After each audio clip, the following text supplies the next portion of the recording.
नमस्कार।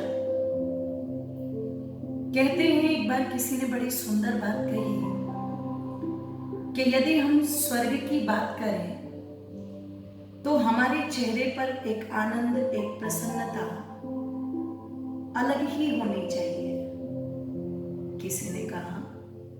और यदि हम नर्क की बात करें तो कहा नर्क की बात करने पर, नर्क का नाम लेने पर किसी भी प्रकार का चेहरा बनाने की आवश्यकता नहीं है, क्योंकि आज के भौतिकवादी जीवन को देख करके ऐसा ही लगता है कि प्रत्येक व्यक्ति कहीं ना कहीं उसी नर्क में स्थिति से गुजर रहा है। ध्यान रखिएगा, जिस स्वर्ग और नर्क की कल्पना विभिन्न मतांतरों के अंदर मरने के पश्चात की गई, वहां सत्य सनातन वैदिक धर्म की मान्यता है।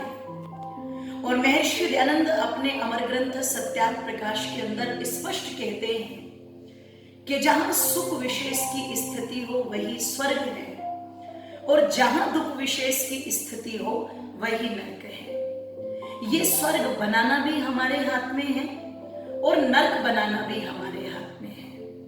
मनुष्य अपने ही विचारों से, अपने द्वारा किए गए कर्मों से यदि चाहे तो अपने जीवन को नरक बना ले, यदि चाहे तो अपने जीवन को स्वर्ग बना ले।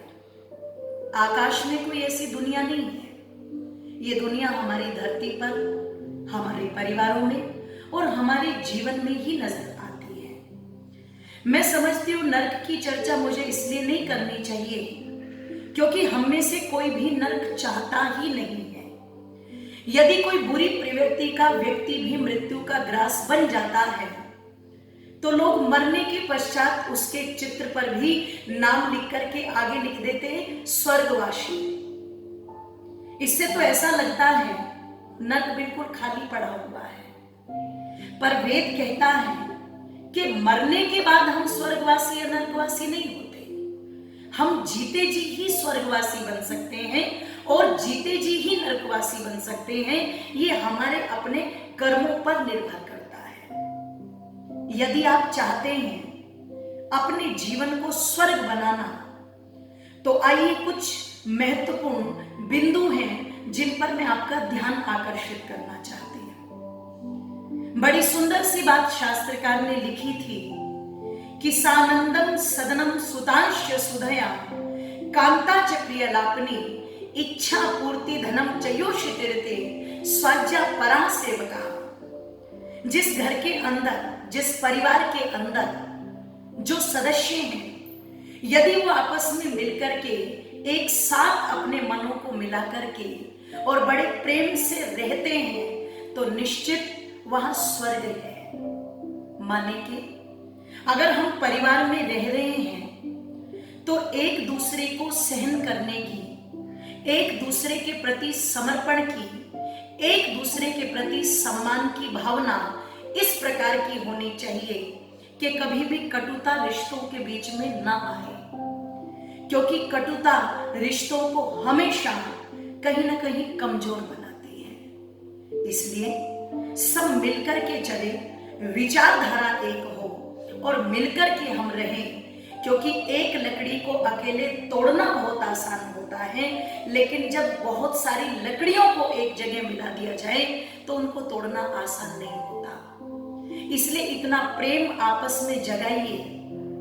दिन में एक ऐसा समय जरूर निकालिए जिसमें आपस में बैठ करके आप लोग चिंतन कर सके, मंथन कर सके, एक दूसरे के सुख की बातों को कर सके, दुख बांट सके और ठाके लगा के हंस सके। मैं कहती हूँ ये सबसे अच्छा योग है। यदि सच में ही परिवार के सदस्य आपस में ठाके लगा करके हंसते हैं तो फिर उन्हें नकली ठाके लगाने की आवश्यकता नहीं पड़ती। इसलिए हम मिलकर के चलें। दूसरी बात कही कि घर के अंदर जो स्त्रियां हैं वो मधुर भाषणी, मधुर व्यवहार करने वाली होनी चाहिए। ध्यान रखना, काला कौवा भी होता है, काली कोयल भी होती है, पर कोयल जिस समय बोलती है तो हमारे पांव थम जाते हैं और कौवे की वाणी सुनने को कोई तैयार नहीं होता। इसलिए घर की स्त्रियों में मधुरता होनी चाहिए, क्योंकि स्त्री ग्रस्त रूपी यज्ञ की धुरी है। एक घर को बनाने की बहुत हद तक जो जिम्मेदारी है वो कहीं ना कहीं एक मातृशक्ति की है। इसलिए उनके अंदर वो मधुरता होनी चाहिए कि जो अपने परिवार को जोड़ करके रख सके। आजकल जो एकांकी परिवारों की व्यवस्थाएं हमारे समाज में दिन प्रतिदिन बढ़ती जा रही हैं, मुझे माफ कीजिएगा, इसमें कहीं ना कहीं मैं महिलाओं का योगदान अधिक मानती हूँ। तो मैं अपनी माताओं से कहूंगी कि थोड़ा सा अपने विचारों को बदलें। किसी कारण से यदि आपके मन में ऐसी बातें आती हैं तो उनको ना आने दें, परिवार को जोड़ने की कोशिश करें, परिवार को तोड़ने की कोशिश ना करें। और जिस घर के अंदर पता लगा आपस में महिलाएं विचारों को मिला करके चलती है, पति पत्नी का सम्मान करता है, पत्नी पति का सम्मान करती है, निश्चित वो घर स्वर्ग है। जिस घर के अंदर बड़े बुजुर्गों का सम्मान मरने के पश्चात नहीं अपितु जीते जी किया जाता हो, उनकी आत्मा को भली प्रकार से तृप्त किया जाता हो, वही तीर्थ भी है, वही श्राद्ध भी है। तो जीते जी अपने बुजुर्गों का सम्मान करो, क्योंकि वो जीवित देवी देवता है। आप अपनी बनाई हुई मूर्तियों को तो पूजते हैं, पर आपके माता पिता, आपके बड़े बुजुर्ग परमात्मा की बनाई हुई मूर्तियां हैं, इनका सम्मान अवश्य करें। और तीसरी बात, जिस घर के अंदर बच्चों को अच्छे संस्कार दिए जाते हो, निश्चित ऐसा घर स्वर्ग है।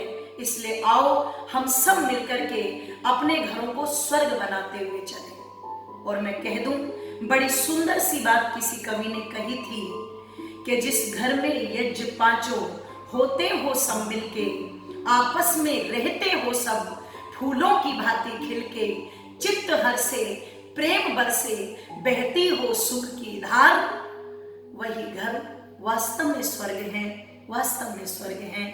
हम सब जीते जी स्वर्गवासी बनने का प्रयास करें। सबका बहुत बहुत धन्यवाद।